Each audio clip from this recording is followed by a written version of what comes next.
教育局常任秘書長謝玲潔貞女士，兩位嘉賓、吳校長、鍾校座、各位老師、各位同學，早晨！中二級專題研習分享會現在開始，我係阮偉雄老師，我係 2C 班嘅林曉晴，歡迎大家出席中二級專題研習分享會。今日嘅分享會係讓同學展示同埋分享今次嘅考察成果。今次嘅專題研習4個範疇之中，其中有啲組別喺研習裏面係有關潮州飲食文化嘅題目。我哋今日請到 2A 班嘅陳林思同學、黃希南同學為我哋講解一下功夫茶嘅文化同埋沖泡功夫茶嘅技巧。有請兩位同學。各位來賓、各位老師、各位同學，你哋好，我係 2A 班嘅黃希南，而我身邊嗰位就係陳林思，而佢今日會將同大家示範沖功夫茶，而我將會同大家匯報一下我哋嘅專題，就係功夫茶對我哋嘅影響。喺我未匯報之前，我哋不如睇下功夫茶係點樣沖成嘅。而家有請陳林思示範沖功夫茶，俾啲掌聲陳林思。第一步係洗杯，即係白鶴沐浴，用100度嘅滾水將茶具洗得乾淨。但係要小心啲喎，因為係用緊100度嘅熱水嚟沖洗嘅，好容易辣親隻手。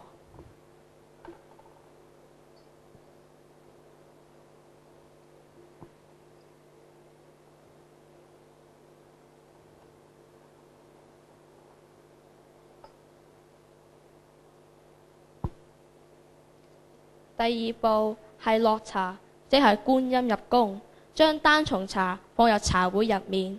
好多人都問放茶究竟要幾多呢？答案就係茶會嘅一半。放茶更加重秘訣添。首先將啲茶葉整碎，咁就容易啲放入茶會入面啦。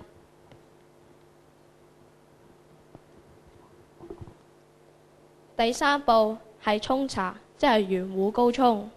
將滾水拎起之後再沖入茶會入面，令到茶葉轉動。但係呢一泡係唔可以飲嘅。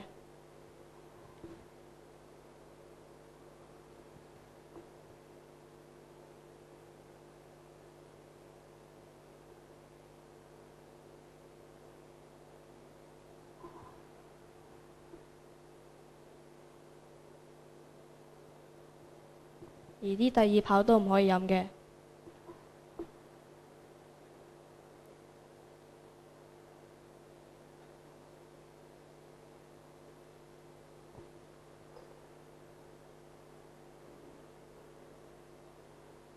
而呢泡先至可以飲。之後要等1-2分鐘，令到茶水有陣香味。喺呢段時間，不如我考下你哋嘅記憶力啊！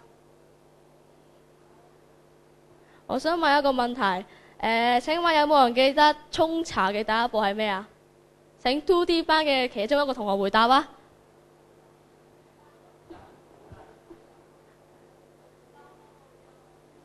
啱啊！而第二步呢？咁第三步呢？勁喎呢個！好啦，支茶時間差唔多啦。第四步係倒茶，即係關公巡城，將茶壺逆時針倒滿3隻茶杯。第五步係點茶，即係韓順點冰，將茶壺剩翻好少嘅水滴滿3隻茶杯。茶都已經整好啦，不如請下啲嘉賓試下同學嘅手勢啊！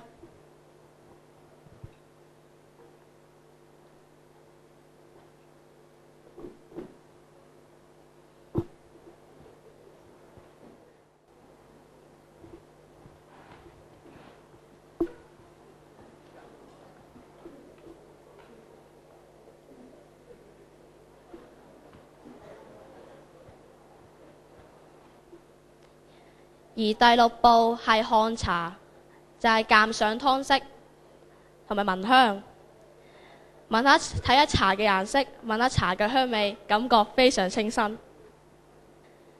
正響大家試緊功夫茶嘅途中，就等我向大家匯報一下我哋對功夫茶嘅研究啦。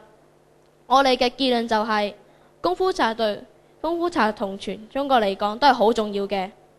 功夫茶嘅影響，除咗係個人嘅益處之外，仲會影響到人際關係、文化發展同埋經濟發展。首先，我會講下關於個人嘅好處。細味品嚐功夫茶係可以平復心情，唔單止只係潮州啊，連其他人都認為飲茶係會培養為一種嗜好，更將為泡茶為一種藝術。因此，功夫茶係絕對可以提升個人修養，對消除壓力極有幫助。另外，飲茶多數都會同朋友一齊飲，所以功夫茶就可以增強人與人之間溝通嘅機會。功夫茶更加展現出禮嘅表現。中國傳統文化係非常注重人嘅價值，所以泡製功夫茶嘅時候，泡茶者同埋飲茶者都可以以禮相待。因此，傳揚功夫茶係間接令到禮嘅文化得以承傳。而最後就係經濟發展啦。就響我哋潮州所見，好多潮州人都係以功夫茶為生，可見潮州茶嘅經濟價值啊！我而家先至知道，我哋學嘅嘢唔單止係功夫茶，我哋真正學嘅嘢係文化遺產，因為佢真係實傳咗中國嘅優良文化。而我身為中國嘅一份子，除咗應該以中國為文化嘅為驕傲之外，我哋應該盡力保存呢一種得來不易嘅傳統文化。我今日嘅分享到呢度，多謝各位。